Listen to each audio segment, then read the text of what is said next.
नमस्कार मित्रों, वरुण आइड मैथ्स में आप लोगों का स्वागत है। आज हम लोग नाउन चैप्टर के अंतर्गत केस को पढ़ेंगे। केस में 20 नंबर क्वेश्चन से शुरुआत करना है। जो भी स्टूडेंट्स इस वीडियो को देख रहे हैं वे इसके पहले वाला वीडियो बिल्कुल देख लें ताकि आपको पूरी बातें समझ में आए। हाँ, और जो भी स्टूडेंट्स पहले वीडियो को देख रहे हैं अच्छा लगे तो बिल्कुल ही सब्सक्राइब कर लीजिएगा, उसके बाद देखना प्रारंभ कीजिएगा। क्योंकि हम इस बात को देखे हैं यूट्यूब के माध्यम से कि मेरे वीडियो को 54% लोग हैं वे सब्सक्राइब करके देख रहे हैं, लेकिन बाकी 46% जो लोग हैं वे देख तो रहे हैं लेकिन सब्सक्राइब करके नहीं देख रहे हैं। तो बिल्कुल ही सब्सक्राइब करके देखें, इससे हमें भी लगेगा कि मेरे फैमिली में, मेरे वरुण आइड मैथ्स की फैमिली में कितने लोग सब्सक्राइबर हैं, हमें भी ज्ञात हो सकेगा। ठीक है, और हम चाहेंगे कि जो भी व्यक्ति सब्सक्राइब करके नहीं देख रहे हैं वो बिल्कुल ही चैनल को सब्सक्राइब करके ही देखें, ज्यादा अच्छा होगा। आपको फायदा ये होगा कि जैसे ही कोई नया वीडियो अपलोड किया जाएगा तो आपको नोटिफिकेशन प्राप्त हो जाएगी। चलिए ठीक है, शुरू करते हैं।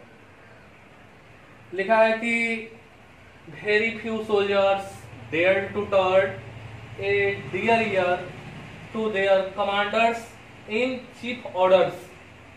देखिए, कंपाउंड नाउन यहां दिया हुआ है, कमांडर्स इन चीफ। तो पहले तो ये समझेंगे कि कंपाउंड नाउन क्या है। तो जब एक से अधिक नाउन मिलकर एक नाउन का निर्माण करता है उसे कंपाउंड नाउन कहते हैं। जैसे sister in law, mother in law, father in law. ये क्या है? ये दो 3 वर्ड से जुड़कर बने हुए हैं और एक अर्थ देते हैं, तो इसी को हम लोग कंपाउंड नाउन कहते हैं। उसके बाद अब हम लोग आते हैं कि कंपाउंड नाउन को अगर सिंगुलर प्लुरल बनाया जाता है तो क्या किया जाता है, और एपोस्ट्रोफी एस लगाया जाता है तो कहाँ लगाया जाता है, इसके बारे में थोड़ी सी हम लोग जानकारी ले लेते हैं। तो देखिए बाबू, अगर मान लेते हैं हम लिख देते हैं mother in law, mother in law. अगर हमें इसे प्लुरल बनाना होगा तो इसके मेन वर्ड में सिंगुलर प्लुरल बनाया जाता है, तो मदर्स कर दो। ठीक है, अगर यही हमको ऐसे लिखना हो कि मदर इन लॉ, माने सास के कार अगर हमको लिखना है तो मदर इन लॉज। अब हमको ये ज्ञात हो गया कि किसी भी कंपाउंड नाउन में यदि उसको सिंगुलर और उसको प्लुरल बनाना हो तो उसके मेन वर्ड में एस या एस जोड़ते हैं, और यदि उसमें एपोस्ट्रोफी एस लगाना है तो अंतिम वाले वर्ड पर एपोस्ट्रोफी एस लगाते हैं। देख रहे हैं ना, मदर इन लॉज का। यहां हमको क्या किस चीज की जरूरत है जी? तो हमको देना है कमांडर्स इन चीफ्स ऑर्डर, माने कमांडर इन चीफ जो है ना उनके ऑर्डर। ठीक है, यानी कि एपोस्ट्रोफी एस लगाना है तो कहां लगाएंगे?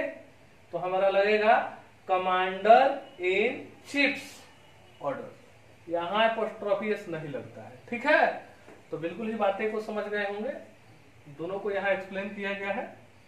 चलिए, इसका अनुसार आंसर क्या हो गया हमारा? डी हो गया। आइए दूसरा देखते हैं। ये भी बिल्कुल सेम प्रॉब्लम है। लिखा हुआ है कि your son's large friend is seriously ill and he wants you to see him as soon as possible. देखिए, योर सॉन्स इन लार्ज, तो पहले तो आप लोगों को मालूम हो गया होगा कि यहां लिखना है कि आपके सन इन लॉ के दोस्त। ठीक है, आपके पोता के दोस्त। ठीक है, यही अर्थ आ रहा है। अब अर्थ आए लगाने चाहे ना आए उससे मतलब नहीं है, क्योंकि आप लोगों को देख रहे हैं कि कंपाउंड नाउन है। तो हमारा क्या, हमें क्या करना चाहिए, तो सन्स को तो इसको तो डिलीट कर देना चाहिए। तो योर सन इन लार्ज, क्योंकि अंतिम वर्ड पर एपोस्ट्रोफी एस का प्रयोग होता है तो है, तो बिल्कुल अब सही हो गया। ठीक है, तो यहाँ पर एपोस्ट्रोफी एस की कोई आवश्यकता नहीं है। अब हम लोग देख लेते हैं अगला question. I appreciate you helping the poor who are really the most ignored and completely deprived section of our society. ठीक है, आप लोग देख पा रहे होंगे कि अभी अभी इसके पहले हमने चर्चा किया है, हेल्पिंग यहाँ है। तो V4 रूप को, वर्ब के चौथे रूप को जीरंड कहा जाता है। ठीक है, जीरंड जब भी आता है तो अपने पहले पोसेसिव एडजेक्टिव को लेता है, पोसेसिव एडजेक्टिव को लेता है। तो ठीक है, आई अप्रिशिएट यू हेल्पिंग, यू क्या है जी, तो ये तो नॉमिनेटिव केस है। हालांकि ऐसे जान लें कि जो भी पर्सनल प्रोनाउन होते हैं, यानी I, we, you, he, she, her, it, they, ये सब नॉमिनेटिव केस में होते हैं। जैसे आई वांट टू ईट, तो आई क्या है, नॉमिनेटिव केस है, यानी पर्सनल प्रोनाउन नॉमिनेटिव केस में होता है। ठीक है, उसके बाद आई अप्रिशिएट यू। अब देखिएगा, यू का नॉमिनेटिव केस भी यू, ऑब्जेक्टिव केस भी यू होता है, ऑब्जेक्टिव केस यू होता है। लेकिन इसे हमको क्या बनाना है जी, क्योंकि हेल्पिंग के पहले क्या होता है, पोसेसिव केस, तो पोसेसिव एडजेक्टिव, तो यू का क्या होता है, योर, आई का क्या होता है, माई, उसके बाद वी का क्या होता है, तो आवर, ही का क्या होता है, हिज, सी का क्या होता है, हर, ईट का क्या होता है, इट्स, दे का क्या होता है, देयर। देखिए कौन वाला देयर, तो THEIR, देयर, तो इस पोसेसिव एडजेक्टिव है।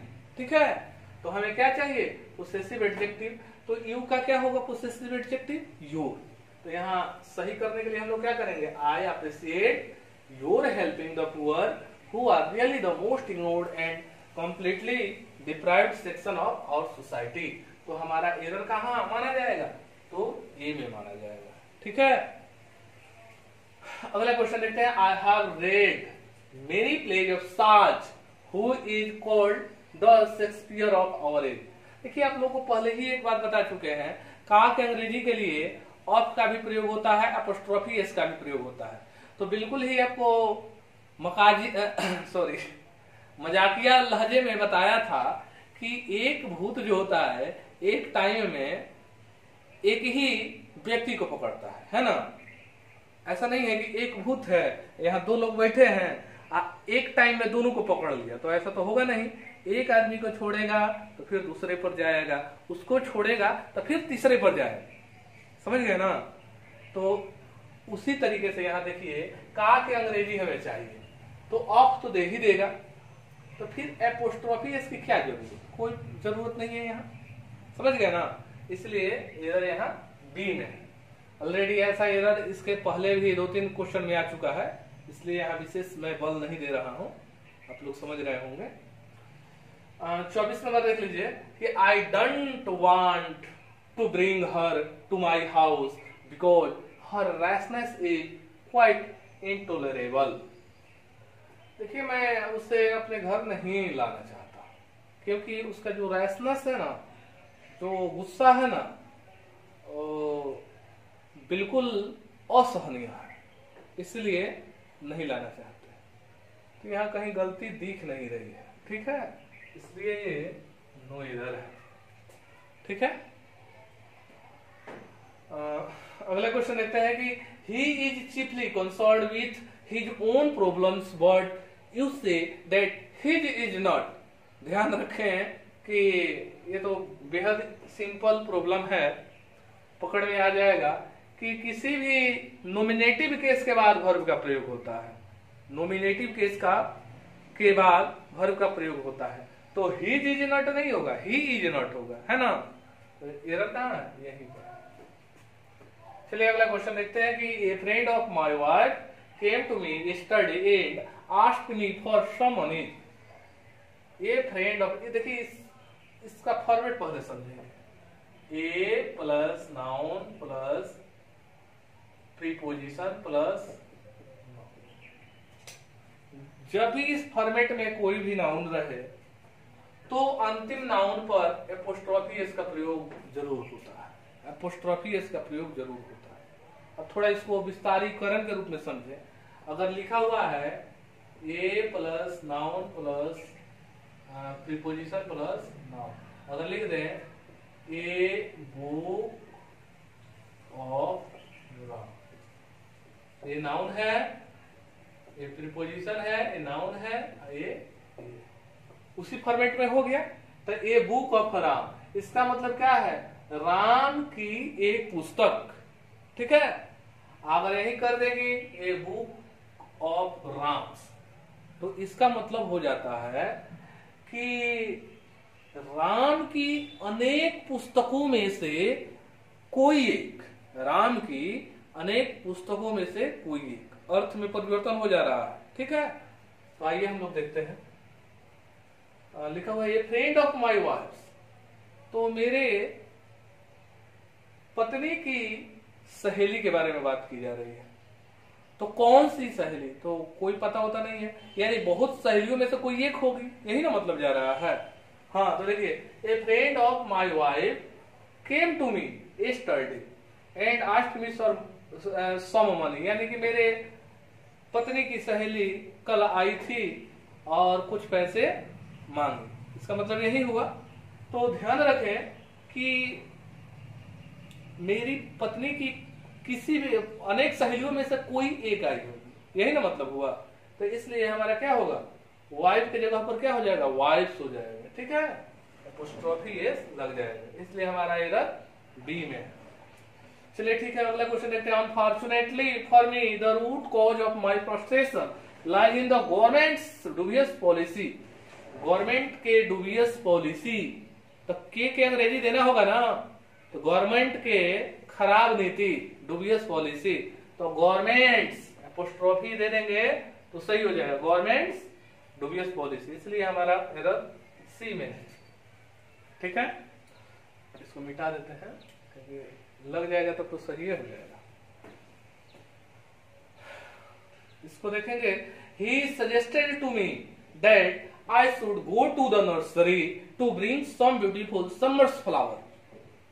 एक बात का ध्यान दें कि कोई भी सीजन जो होता है वो नाउन भी होता है और एडजेक्टिव भी होता है, नाउन भी होता है और एडजेक्टिव भी होता है। जैसे स्प्रिंग, समर और ऑटमन, ये क्या है? ये नाउन भी है और आपका एडजेक्टिव भी है। तो देखिए समर फ्लावर लिखने के बदले हम लोग क्या लिख देंगे? समर फ्लावर्स लिख देंगे, तो हमारा काम हो जाएगा। इसलिए एरर कहाँ है? डी में है। तो ध्यान रखेंगे कि समर हो, विंटर हो, उसके बाद स्प्रिंग हो, ये जो होते हैं सीजन के नाम, वे नाउन भी होते हैं और एडजेक्टिव भी होते हैं। तो वहां ऑलरेडी एडजेक्टिव में रख देंगे तो ये फालतू एपोस्ट्रोफी इसकी क्या जरूरत है? कोई जरूरत नहीं है, तो हो जाएगा। चलिए ठीक है। He came to his wits end when he found that his younger brother had slept his wife। थोड़ा सा समझें, स्पेस बना दीजिए।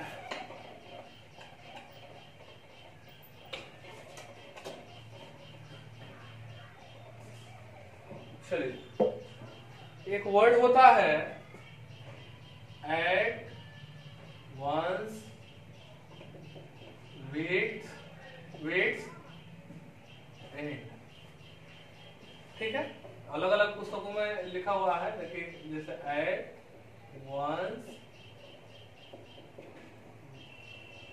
वेट्स एंड, ये दोनों का मतलब जो होता है, ये दोनों इडियोम है, चाहे ऐसे लिख सकते हैं चाहे ऐसे लिख सकते हैं। ठीक है, दोनों का मतलब होता है असमंजस में, यानी क्या करें क्या ना करें। ठीक है, दोनों का मतलब ये होता है।